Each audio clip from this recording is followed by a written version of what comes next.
আমি এখানে বসার আগেও একটা বিষয়ের উপরে আলোচনা করার মনস্থির করেছিলাম, কিন্তু এখানে পোস্টারে বাদাঘাট শব্দটা দেখে বিষয়টা চেঞ্জ করেছি। বাদাঘাটের একটা ইতিহাস ঐতিহ্য আছে, সেটা হলো এটা একটা পুরনো ব্যবসায়িক বন্দর। আমি ছোটবেলা আমার মামাদেরকে এই এলাকাতে বাদাঘাট এসে ব্যবসা করতে শুনেছি, তখন আমি আসি নাই। তো সেই জন্যই আমি ব্যবসা কেন্দ্রিক কিছু আলোচনা করতে চাই। আয়াত এমন একটা তিলাওয়াত করেছি, সেখানে তিজারত শব্দ উল্লেখ আছে। ইয়ারজুনা তিজারা, তিজারত বুঝেন তো? ব্যবসা। আমি তিনটা ব্যবসা নিয়ে আলোচনা করব। বাদাঘাটে কি কি ব্যবসা হয়, যে কটা ব্যবসা হয় সব কটা ব্যবসাতে লাভ লসের হিসাব আছে, আছে না নাই? হ্যাঁ, আপনারা যারা ধানের ব্যবসা করেন সেখানেও কিন্তু লস হতে পারে। কোনো কারণে ধান নষ্ট হয়ে গেল, বিক্রি করতে পারলেন না, বন্যা হয়ে গেল, তো ধান কম দামে বিক্রি করে দিতে হবে। গরুর ব্যবসা যারা করেন, কিনেছেন বেশি দাম দিয়ে, বন্যা শুরু হয়ে গেল, কম দামে বিক্রি করে দিতে হবে, তাই না? তার মানে এই পার্থিব জগতে যতগুলো ব্যবসা আমরা করি সবকটা ব্যবসাতে লাভ লসের হিসাব আছে, আছে না নাই? লাভ লসের হিসাব আছে। কিন্তু আমি যে আয়াতটি তিলাওয়াত করলাম, এখানে মহান আল্লাহ তাআলা তিনটা ব্যবসার কথা বলেছেন। কয়টা? আল্লাহ বললেন ইয়ারজুনা তিজারা, এই তিনটা কাজ যারা করে তারা তো এমন কিছু ব্যবসায়ী কামনা করে। তার মানে তিনটা ব্যবসা এমন ব্যবসা, আর হামেশা চাঙ্গা, লান তাবুর, কখনো সেখানে লস হবে না। লান তাবুর, গোলাম হযরত তো আছেন নফি তাকিদ বি লান, লান দিয়ে তাকিদ করে। এটা আপনার ভবিষ্যতের কোনো কর্মকে নেতিবাচক বোঝায় এই লান শব্দটা। আমরা এটাকে নফি তাকিদ বিলান বলি। তার মানে কখনো এই তিন ব্যবসায় লস হবে না। যেই তিনটা ব্যবসায় কোনো লস নাই, শুধু লাভ আর লাভ, সে তিনটা ব্যবসা কি জানতে চাই কি চাই না?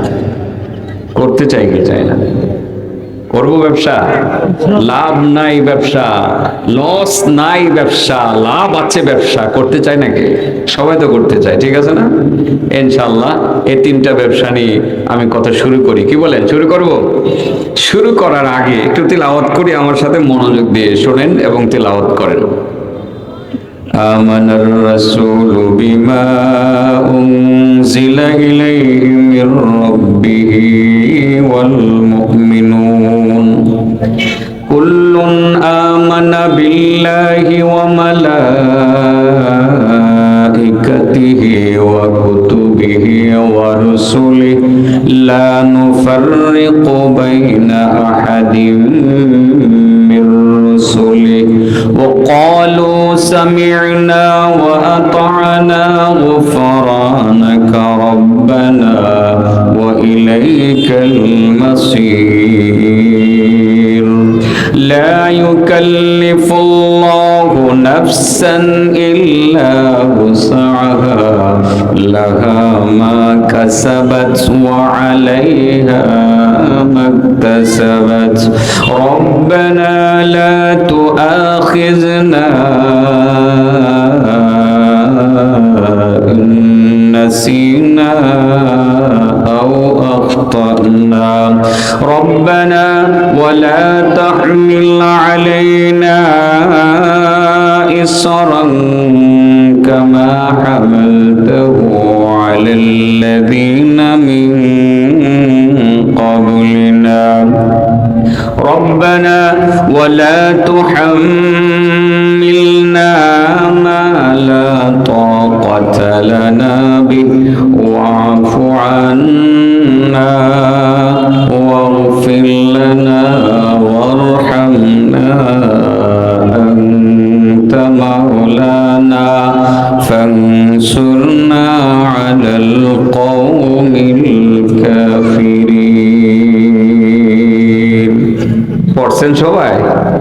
হ্যাঁ, পড়েন নাই না? শুনেছেন তো? শুনেছেন মনোযোগ দিয়ে? সমান সমান হয়ে গেল। আমি প্রথমে বললাম যে তিনটা ব্যবসা হার হামেশা চাঙ্গা, লস নাই, শুধু লাভ। লস নাই, কখনো লস হবে না, শুধু লাভ। প্রথম যে ব্যবসা, ইন্নাল্লাযীনা ইয়াতলুনা কিতাবাল্লাহ, এক নম্বর ব্যবসার নাম হলো কোরআন তিলাওয়াতের ব্যবসা। বলেন, এক নম্বর ব্যবসার নাম কি? আমি কিন্তু কোরআনের ব্যবসা বলিনি, কি বলেছি? কোরআন তিলাওয়াতের ব্যবসা। অনেকে বলে যে মাদ্রাসা দিয়ে একটা ব্যবসা জড়াইছে, আমি বলি হ্যাঁ ব্যবসা, এটা আসলেই ব্যবসা। এটা এমন ব্যবসা যে ব্যবসাতে কোনো লস নাই, লান তাবুর, কোনো লস নাই। তো আমি এত লম্বা তিলাওয়াতটা কেন করলাম বাবা? দেখেন, এটাও প্রথমে তিলাওয়াত করতে পারতাম, কিন্তু পড়লাম, মনে চাইলো পড়লাম। প্রিয় নবী মুহাম্মদ মুস্তাফা সাল্লাল্লাহু আলাইহি ওয়াসাল্লাম বলেন, দেখেন ব্যবসাটা যে চাঙ্গা। আমার মনে হয় সর্বশেষ পর্যায়ে যদি ব্যবসায় আমার সাথে শরীক হইতে পারেন, গড়ে বাইরে সমানে ব্যবসা যে শুরু করবেন আজ, আপনিও করবেন, আপনার স্ত্রীও করবে, ছেলেও করবে, মেয়েও করবে, অন্যরা বাধা দিয়েও আপনাদেরকে রাখতে পারবে না, ইনশাআল্লাহ আজকে করবেন, আমার বিশ্বাস। যে আয়াত দুটো তিলাওয়াত করলাম, সূরা বাকারার শেষ দুই আয়াত, রাসূল করিম সাল্লাল্লাহু আলাইহি ওয়াসাল্লাম বলেন, পৃথিবীর সৃষ্টির 4000 বছর আগে, কত বছর? 4000 বছর আগে আল্লাহর আরশের কোন একটি স্পটে সূরা বাকারার শেষ দুইটা আয়াত লেখা ছিল। কোরআন নাজিল হয় নাই, পৃথিবী তো হয় নাই, আমার নবী তো আসেন নাই, কোরআন ছিল না? হ্যাঁ, কোরআন ছিল লোহে মাহফুজে বহু আগ থেকে ছিল, লোহে মাহফুজে বহু আগ থেকে কোরআন ছিল। তো সেখানে আল্লাহ রাব্বুল আলামিন দুইটা আয়াত লিখে রেখেছেন, লিখে তার শেষ জামানার নবীকে সম্বোধন করে একটা বক্তব্য তিনি লিখে রেখেছেন। ও আমার আখিরে জামানার নবী, তোমার উম্মত যারা হবে তারা তো কোরআন পড়বে, নামাজ পড়বে। অনেক উম্মত এমন হবে তাদের তাহাজ্জুদ পড়তে মনে চাবে, কিন্তু নানাবিধ কারণে তাহাজ্জুদ পড়তে পারবে না, অসুস্থ, উঠতে পারে নাই, অথবা উঠেছেন কিন্তু শারীরিক সক্ষমতা নাই, উঠে তাহাজ্জুদ পড়বেন, নিয়ত ছিল পড়ার কিন্তু পড়তে পারবে না। এসব উম্মত যারা তাহাজ্জুদের প্রতি আগ্রহী, কোনো কারণে পড়তে পারবে না, তোমার সেসব উম্মতকে জানিয়ে দিও, তারা যদি দৈনিক সূরা বাকারার শেষ দুইটা আয়াত একবার তিলাওয়াত করে নিতে পারে, আমি আল্লাহ তাদের আমল নামায় পুরা তাহাজ্জুদের নেকি দিয়ে দিব।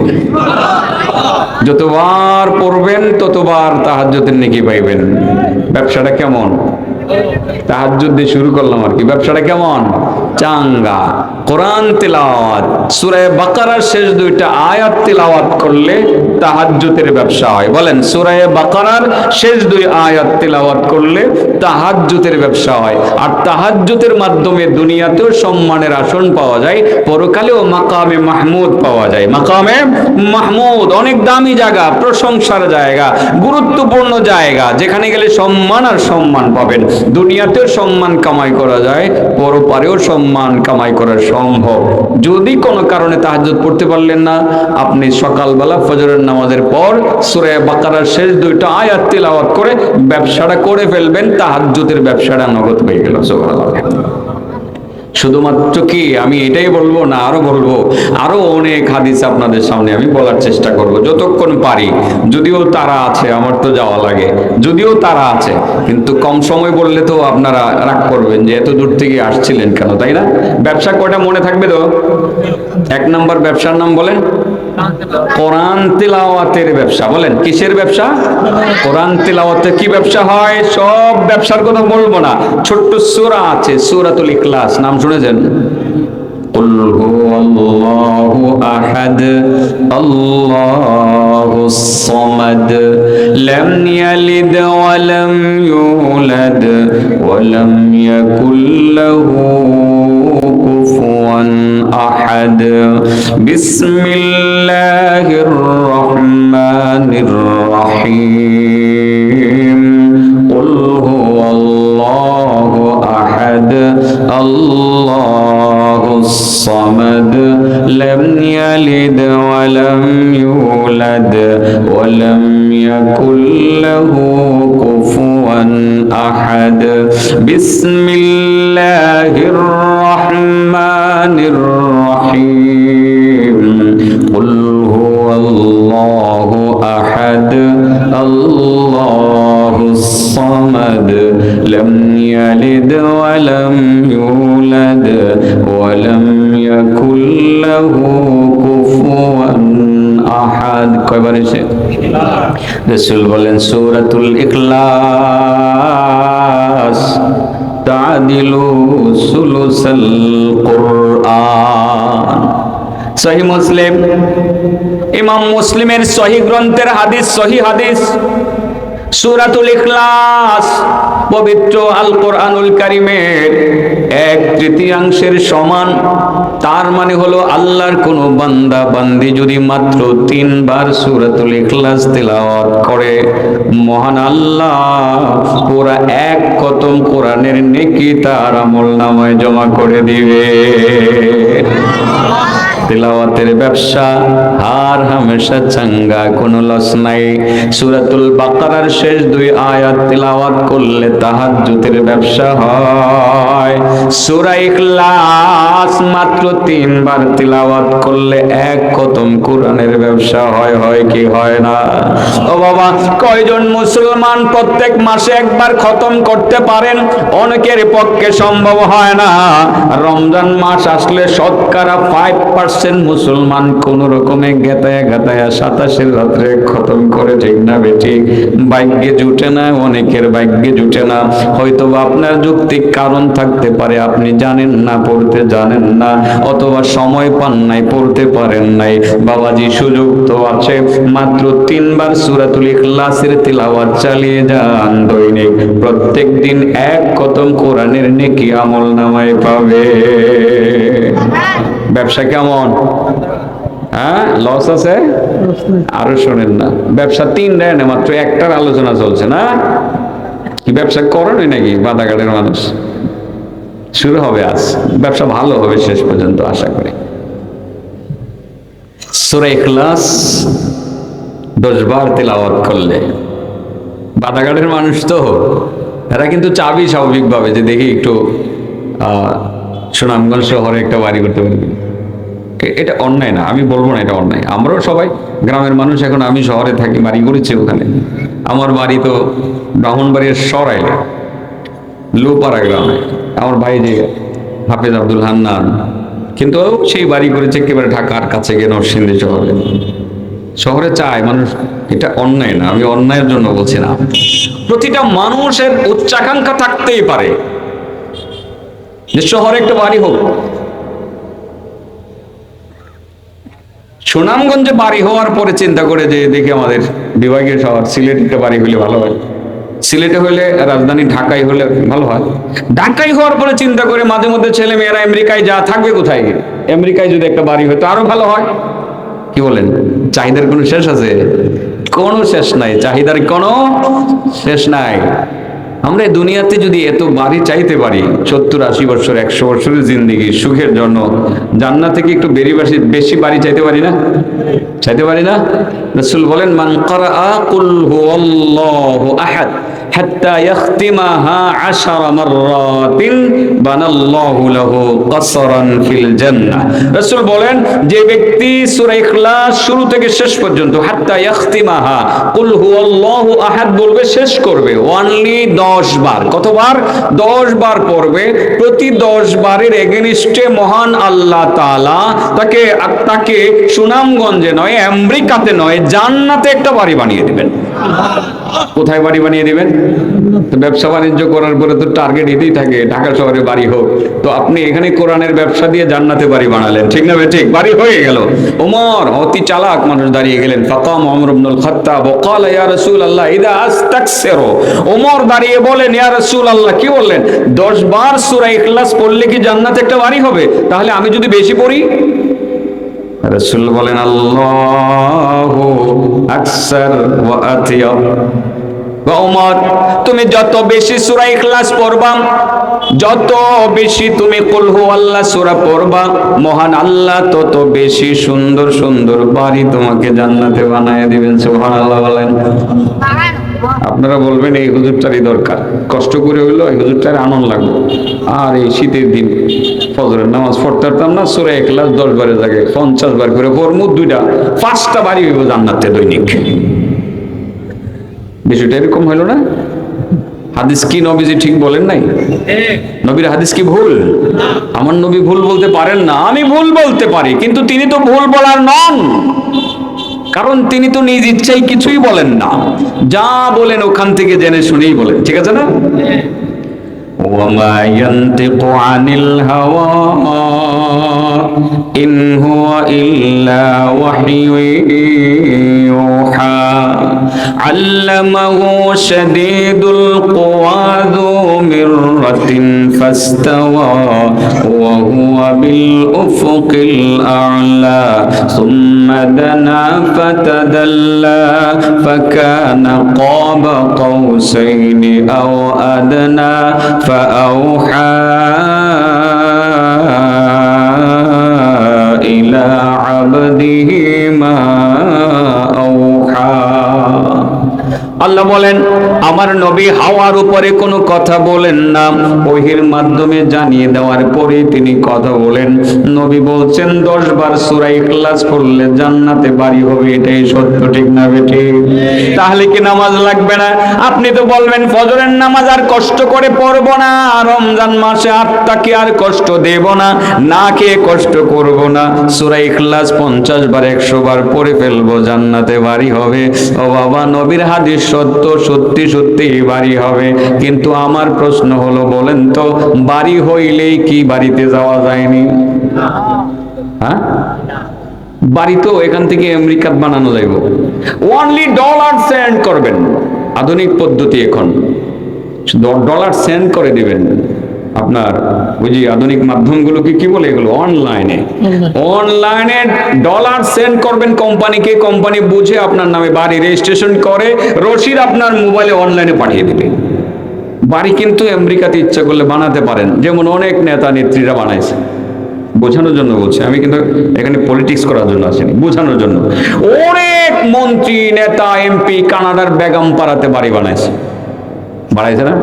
বাংলাদেশ থাকা অবস্থায় বানাইছে। কিন্তু বাড়ি হইলেই কি বাড়িতে যাওয়া যায়? হ্যাঁ, কিছু প্রসেসিং লাগে। এর মধ্যে প্রথম প্রসেসিংটার নাম হলো পাসপোর্ট, লাগে না সভাপতি সাহেব? পাসপোর্ট, পরে ভিসা লাগে, ভিসা। হ্যাঁ, বাড়ি তো আছে, কিন্তু যাওয়ার জন্য কি লাগবে? পাসপোর্ট লাগবে, ভিসা লাগবে, টিকিট। যাওয়ার পরে আমেরিকার বাড়িতে চলে গেলেন, যাওয়ার পরে সেই কোম্পানির কাছ থেকে বাড়িটা বুঝে নেওয়া লাগবে না? কোম্পানি আপনাকে একটা চাবি দিবে, চাবি যে এই হলো আপনার বাড়ির চাবি, এবার তালা খুলে গিয়ে বাড়ির ভিতরে ঢুকেন। তাহলে বোঝা গেল চাবিও লাগবে। কি লাগবে? আমেরিকার বাড়িতে যাওয়ার জন্য যদি পাসপোর্ট লাগে, ভিসা লাগে, টিকিট লাগে, জান্নাতের বাড়িতে যাওয়ার জন্য পাসপোর্ট, ভিসা, টিকিট লাগবে না? বাড়ি তো হয়ে যাবে বাবা, এটা সত্য। 10 বার আপনি সূরা ইখলাস তেলাওয়াত করবেন, জান্নাতে বাড়ি হবে।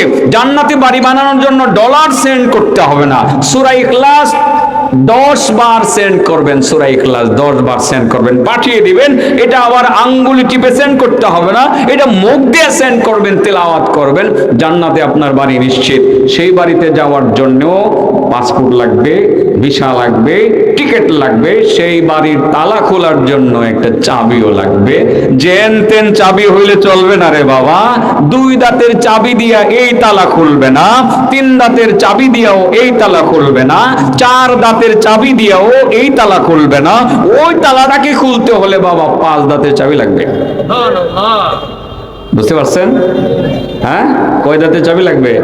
5 দাঁতের চাবি ছাড়া ওই তালা খোলা সম্ভব না। আমি যেটা বুঝাইতে চাইছিলাম বাবাজি, যে বাড়ি হইলেই বাড়িতে যাওয়া যায় না। যদি যাওয়া যায় তো এরা যাইতো গা, এরা জেলখানায় পোস্ট বুঝা হয়ে গেছে, একটা ফুসতে ফুসতে কয়েকটা ময়ূর হয়ে গেছে। কেন? আমার নরসিংদীর এক মন্ত্রী ছিল, শিল্পমন্ত্রী, কদিন আগে এটা হাসপাতালে মারাই গেছে। কথা বুঝছেন? মারাই গেছে। আল্লাহ তাকে মাফ করুক, মুসলমান ছিল। আমি ঘৃণার দৃষ্টিকোণ থেকে বলছি না, একটা নমুনা দৃষ্টান্ত দেখালাম যে বাড়ি হইলেই বাড়িতে যাওয়া যায় না। যদি যাওয়া যায় তো তাইলে এই যে মন্ত্রীগুলো টাকা পয়সা পাঠাইছে, কোটি কোটি ডলার পাঠাইয়া বাড়ি বানাইছে, বিদেশে বাড়ি বানাইছে, তারা তো ওখানে উড়াল দিয়ে চলে যাইতো, তাদের আর জেলখানায় পৌঁছতে হইতো না। ঠিক না বেটি? বাড়ি হইলেই বাড়িতে যাওয়া যায় না, পাসপোর্ট, ভিসা, টিকিট এভরিথিং লাগে। সর্বশেষে ভিতরে ঢোকার জন্য চাবি লাগে। কি লাগে?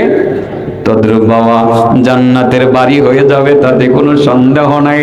মাত্র সূরাতুল ইখলাস আপনি 10 বার তেলাওয়াত করবেন, জান্নাতে বাড়ি হয়ে যাবে। সেই বাড়িতে যাওয়ার জন্য আপনার একটা পাসপোর্ট লাগবে আর একটা ভিসা লাগবে। সেখানে পৌঁছার পর সেই বাড়ির তালা খোলার জন্য বাবা 5 দাঁতের চাবি একটা লাগবে। চাবি ছাড়া তালা খোলা সম্ভব না। তাহলে পাসপোর্টটা কি? আমি বলি পাসপোর্ট হলো মুমিনের ওই শরীর, ওই বডি, যেই বডি দিয়ে মুমিন মসজিদে যায়, মাদ্রাসায় যায়, ভালো কাজ করে।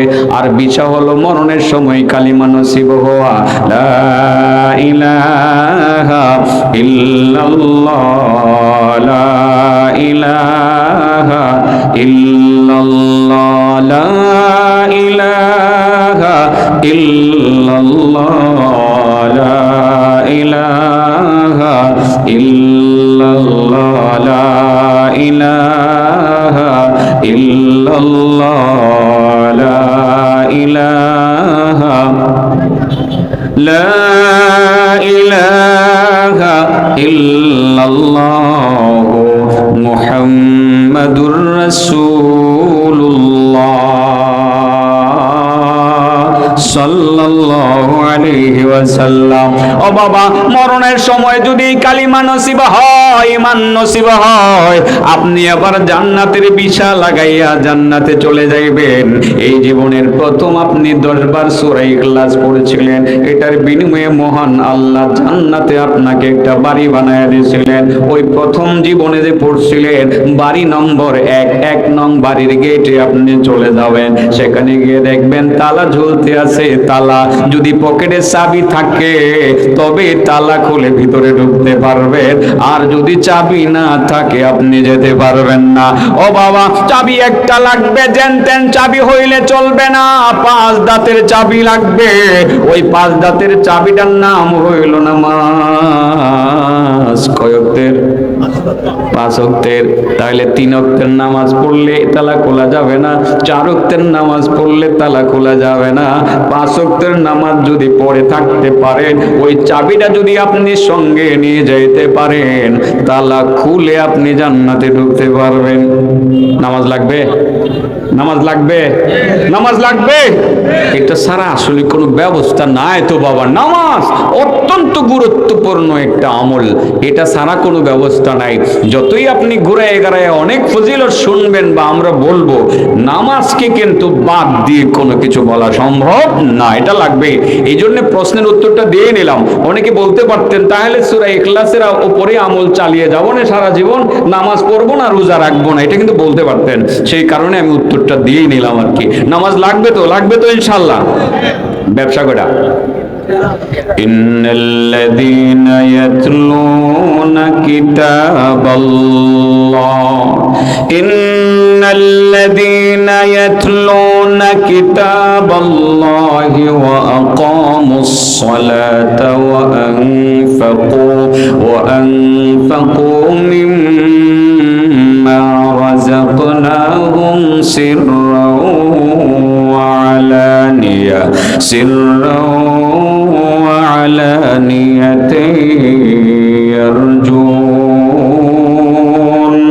يرجون تجارة لن تبور। 3টা ব্যবসা, যে 3টা ব্যবসার মধ্যে কখনো কোনো লস হবে না, কখনো লস হবে না, কখনো লস হবে না। 1 নাম্বার ব্যবসার নাম হইল কোরআন তিলাওয়াতের ব্যবসা। যারা সূরা বাকারার শেষ 2টা আয়াত তিলাওয়াত করবে, তাহাজ্জুদের ব্যবসা হবে।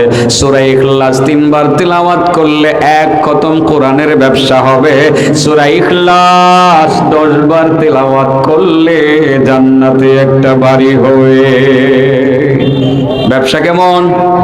আর হামেশা চাঙ্গা, তাতে কোনো লস নেই। ঠিক আছে না? আল্লাহু আকবার। সূরা ইখলাসের ব্যবসাটা আরো কত চমৎকার ব্যবসা। হিকাম, জামিউল উলুম ওয়াল হিকামে ইমাম ইবনে রজব হাম্বলি সহিহ সনদে হাদিস বর্ণনা করেছেন। হাম্বলি মাযহাবের একজন বড় ইমাম ইবনে রজব, তার অনেক ইতিহাস আছে। ইবনে রজবের নবী প্রেমের ইতিহাস তো যুগান্তকারী ইতিহাস। আমি উস্তাদদের জবান থেকে ইবনে রজবের কাহিনী শুনছি। মুফতি ফজলুল কামিনী রহমতুল্লাহি আলাইহি প্রায় বলতেন, আমি ওনার সাথেই থাকতাম, ওনার খেদমত করার সুযোগ হতো। ইবনে রজবের অনেক নবী প্রেমের কাহিনী তিনি বর্ণনা করতেন। অন্য সময় বলবো, এখন ইবনে রজব হাম্বলির কিতাবের হাদিসটি বলি। কাব ইবনে মালিক বলেন, আল্লাহর কোন বান্দা বান্দি যদি সূরা ইখলাসের উপরে নিয়মতান্ত্রিক আমল করে, নিয়মতান্ত্রিক আমল করে, তার মরণের পরে তার বিদায় অনুষ্ঠানটা অনেক সুন্দর হবে। মরণের পরে বিদায় অনুষ্ঠান কোনটা বোঝেন তো? জানাজা। তার জানাজায় পৃথিবীর একটি মানুষও যদি অংশগ্রহণ না করে, অন্তত পক্ষে 50,000 ফেরেশতা তার জানাজায় আসবে, সঙ্গে থাকবে জিব্রাইল। খুশির খবর না বাবাজি? ব্যবসাটা কেমন? চাঙ্গা, কোনো লস নাই। জানাজার নামাজে রাষ্ট্রপতি আসতে পারে, মন্ত্রী এমপি আসতে পারে, মানুষ বেশি হতে পারে, জান্নাতের গ্যারান্টি দিতে পারবে না। কিন্তু জিব্রাইল যেই জানাজায় আসবে, সেই জানাজা কিন্তু দুজকে যাবে না, এটাই স্বাভাবিক। ঠিক না বেটি?